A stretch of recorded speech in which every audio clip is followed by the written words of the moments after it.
He sent me the script and he didn't really tell me a lot about it. He just said it's this story, there's a cabin, and I read it, and it was combined two of my biggest nightmares, home invasion and the apocalypse. It stayed with me a long time, because I think it forces you to kind of put yourself in the situation and kind of think, what would you do?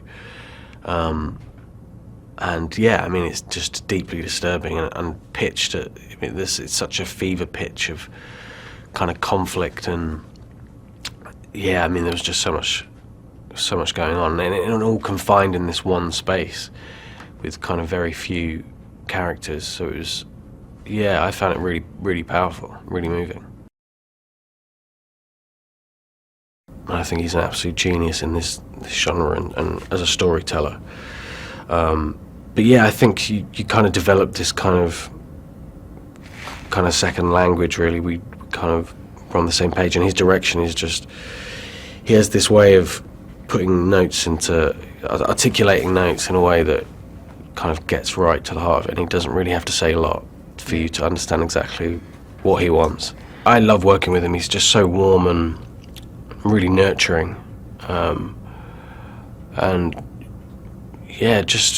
just so,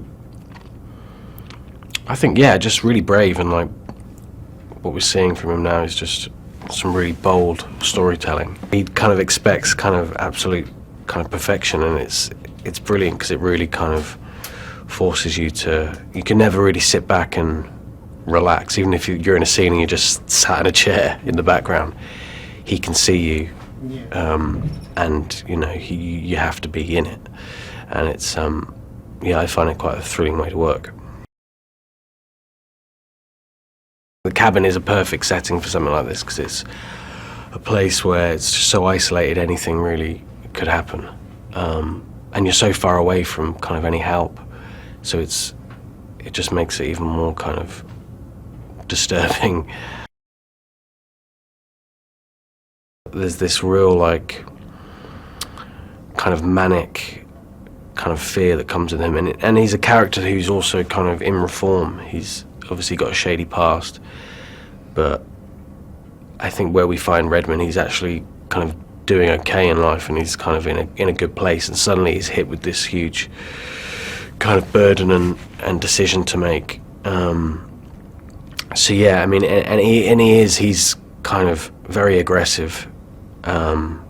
He still has kind of a lot of anger that I think he's kind of struggling with, and we see that come out in lots of different ways. I love kind of big, bold characters like Redmond. There's so much to kind of play with. But it's, I guess the challenge with that is kind of finding the colours and finding kind of not pitching it as, because you could play him in so many ways, really. He could be just, the anger could be kind of the only thing you really kind of see, but there's other things going on there.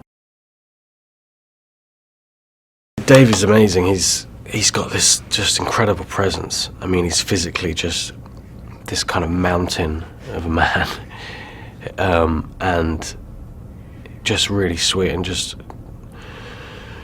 a lovely guy. And he's got some huge, like, really, he really has the heavy lifting with the dialogue, and he's great. It's so deceptive. He's kind of, you look at him and you think, he's this kind of big, kind of strong, quite intimidating looking guy, but he's just got this such gentle kind of nature